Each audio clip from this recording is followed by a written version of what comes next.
The U.S. Navy spends roughly $6.5 million every single day just to keep one aircraft carrier strike group at sea. That number covers fuel, weapons, food, personnel, and every system keeping 5,000 sailors alive in the middle of the ocean. But buried inside that budget is one category almost nobody ever talks about: a fitness and physical readiness infrastructure so large, so expensive, and so ruthlessly enforced that failing it can end a sailor's career on the spot. And it operates inside what is essentially a floating city with no escape.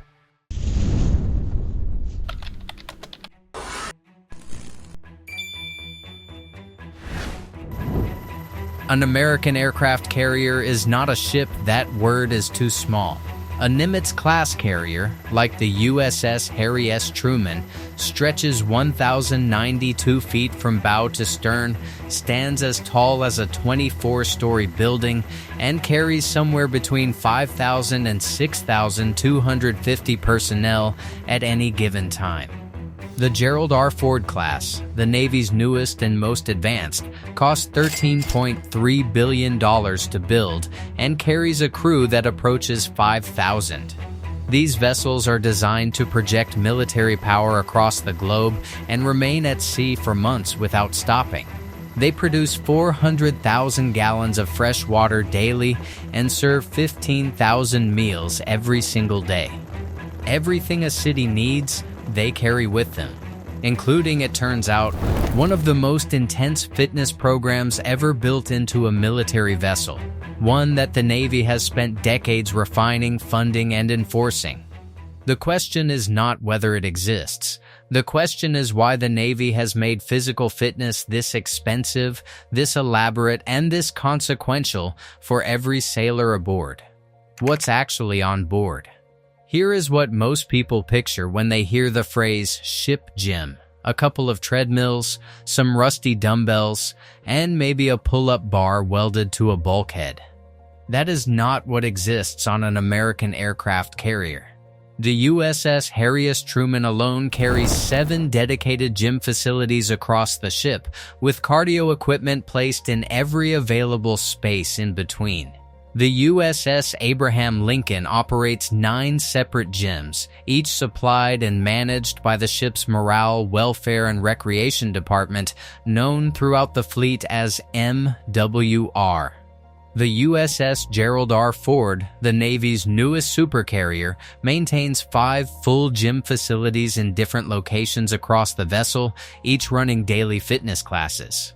On the Truman, that number of classes reaches over 50 per week: yoga, spin cycling, high-intensity interval training, kettlebell circuits, and weight training, all offered on a rotating schedule designed around the shift patterns of 5,000 working sailors. To put that infrastructure in physical terms, the Truman's flight deck alone covers 4.5 acres. Sailors run full 5-kilometer races on that deck at least twice a month. In 2023, sailors assigned to the Gerald R. Ford ran a 5-kilometer race on the flight deck while the ship was deployed in the Norwegian Sea in freezing Arctic conditions as a routine MWR event, not a special occasion. Routine. The man who runs all of this on each carrier is called the Fit Boss, a civilian fitness professional hired by the Navy, assigned permanently to the ship, responsible for class schedules, equipment maintenance, and the physical culture of the entire crew. On the Truman, Fit Boss Fred Clemens, a Navy veteran and personal trainer, put it plainly, the Navy's overall mantra is fitness for life. But here on board the Truman, we like to think we're building a culture of fitness. That phrase, culture of fitness, is not a slogan. It is a mandate with consequences attached to it. The system behind the sweat. The Fit Boss program is only the visible layer. Underneath it sits one of the most sophisticated military fitness systems ever developed, a program called NOFFS, the Navy Operational Fitness and Fueling System. NOFFS was built by the Navy in partnership with Exos, formerly the Athletes Performance Institute, the same organization that trains professional athletes and NFL draft prospects. The Navy brought them in to design a fitness system built specifically around the physical demands of being a sailor at sea. NOFFS breaks into 4 distinct training tracks: the Operational Series, the Strength Series, the Endurance Series, and the Sandbag Series. Each track contains multiple levels. Each level is designed around functional movement patterns, the actual motions a sailor performs while working on a carrier, lifting, pulling, pushing, carrying loads in confined spaces, moving through narrow passageways, climbing ladders at steep angles, working at odd angles on equipment for hours at a time. The workouts are not gym aesthetics. They are engineering solutions to human performance problems. The Sandbag Series is where things get genuinely unusual. On a vessel where weight, space, and equipment storage all compete against each other, the Navy designed an entire fitness track around a canvas bag filled with sand. No barbells, no cables, no machines, just a sandbag. Sailors perform every major compound movement: squats, presses, rows, carries, loaded sprints, using nothing but a bag and the floor of whatever space they can find. It is the Navy's answer to working out in a space the size of a broom closet surrounded by critical equipment while the ship is moving. And it works. But NOFFS is only half the picture. The Navy also runs a parallel nutrition program called the Fueling Series, built around 5 core principles: eating clean, timing nutrition around training, staying hydrated, recovering through food after workouts, and developing a long-term mindset around eating. Sailors on deployment receive individualized meal plans. Calorie zones are assigned based on body composition goals and duty demands. The idea that 5,000 sailors on a combat deployment are receiving personalized nutrition guidance from a program co-designed by professional sports performance coaches is the kind of detail that sounds made up. It is not. How the fitness test actually works. Twice every year, every single active duty sailor in the U.S. Navy, including every person aboard every aircraft carrier at sea, must pass the physical readiness test, known as the PRT. As of 2026, the Navy has returned to 2 mandatory test cycles per calendar year, one running from January through June, one from July through December. That means no sailor gets more than 6 months between assessments. The test has 3 components: push-ups, performed in 2 minutes with strict form; chest to the deck, full arm extension, rest only in the up position; a forearm plank held for maximum time, flat body from head to heels, forearms on the deck, no sagging, no lifting; and a cardiovascular event, either a 1.5-mile run, a 500-yard swim, or a 2,000-meter row on a Concept 2 ergometer. Each event is scored on a point scale that adjusts for age and gender. A sailor's overall score equals the lowest category score across all 3 events, meaning one weak event drags the entire result down, regardless of how strong the other 2 were. The minimum standard for a male sailor aged 20 to 24 is 42 push-ups in 2 minutes, a 1-minute 20-second plank hold, and completing the 1.5-mile run in 13 minutes 30 seconds or under. The top score, classified outstanding, requires a 3-minute 20-second plank hold for that same age group. To put that in perspective, 3 minutes 20 seconds in a full forearm plank with 0 sagging after 2 minutes of push-ups is a level of core endurance that most trained civilians would struggle to achieve on their best day. Sailors are expected to hit it twice a year under operational conditions, sometimes mid-deployment, sometimes in a carrier hangar bay on stationary bikes because there is nowhere else to go. Here is where it gets serious. Under the policy that took effect January 1st, 2026, failing 3 physical fitness assessments within 4 years triggers mandatory administrative separation processing. Once that process starts, the sailor is immediately ineligible for promotion, advancement, reenlistment, or transfer. 2 consecutive failures stop a promotion in its tracks.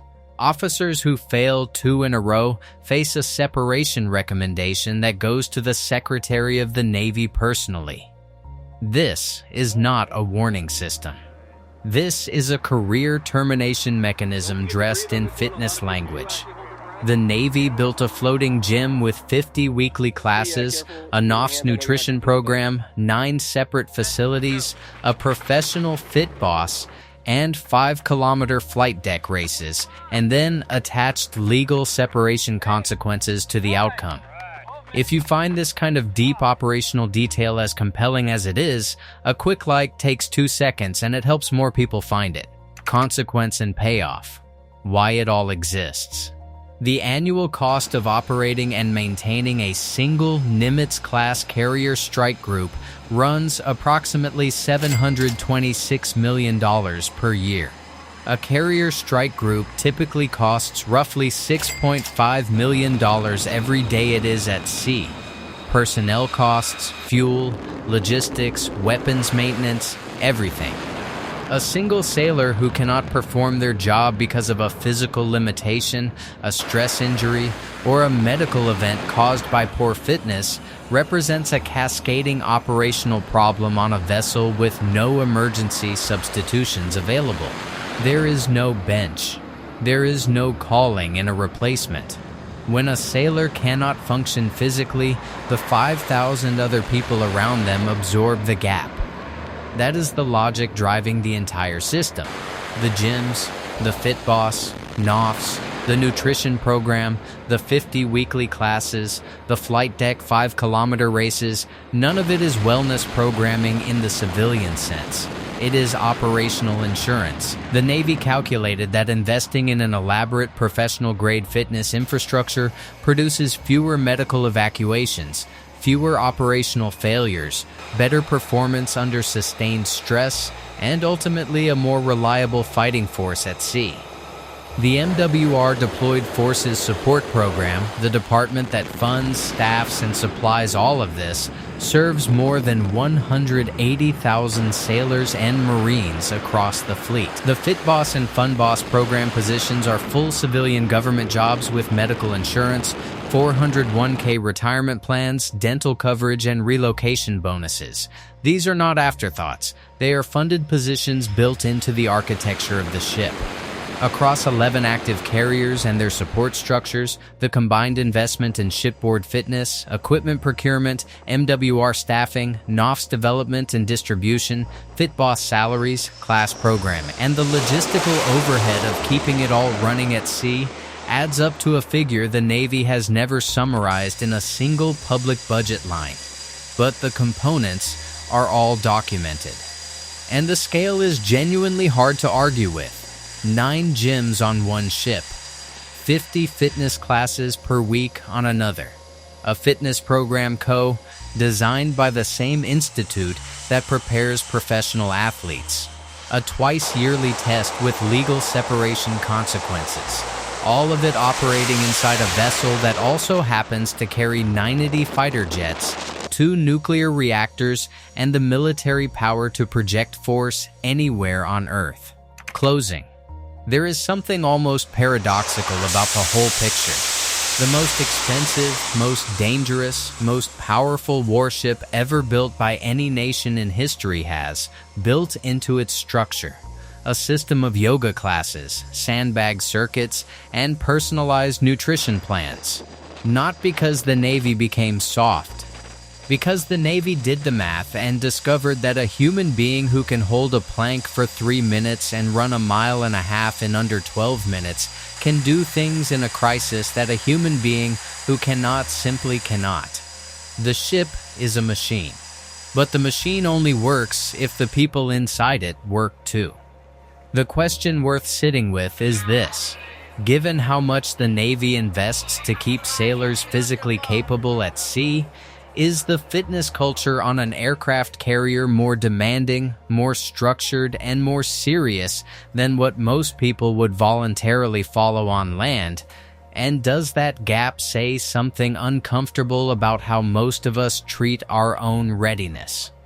Drop your answer in the comments. If this kind of deep operational breakdown is your thing, subscribing keeps more of it coming your way.